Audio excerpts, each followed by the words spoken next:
units. Let's talk about Michigan's offense. Do you like their offensive line? Any of the other skill groups up there when you started ranking some of the best individual units across the country? Yeah, and talking offense, naturally being on the Joe Moore Award Committee, we're very familiar with Michigan's offensive line, having given them the award 2 straight years, the first time ever Joe Moore 2-time award winner for the offensive line. I rate Michigan's offensive line number 2 in the country again this year, so they're right at the top.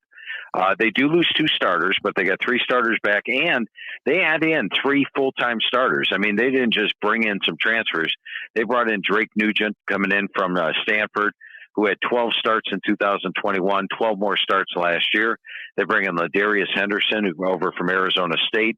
He was a 3-year starter there. Last year, he only started the first 6 games, but then was out for the year with injury.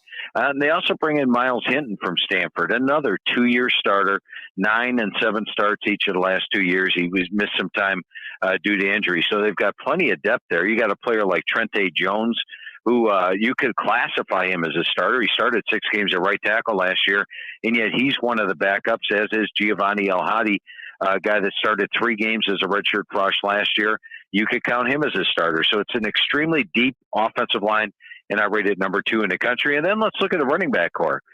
Blake Corum is back. Now, if he's 100% healthy, look out. And remember, Donovan Edwards wasn't 100% last year, but still ran for 991 yards, 7.1 yards per carry. They got a guy like Ben Hall, who was very impressive in the spring game, a number 36 rated running back coming out of high school as a true frosh. They got C.J. Stokes, who ran for 273 yards last year. They got Cole Cabana, my number 19 rated running back coming out of high school. Kyle Mullins, who moved over from linebacker last year. And we remember how that linebacker to running back moved a couple of years ago.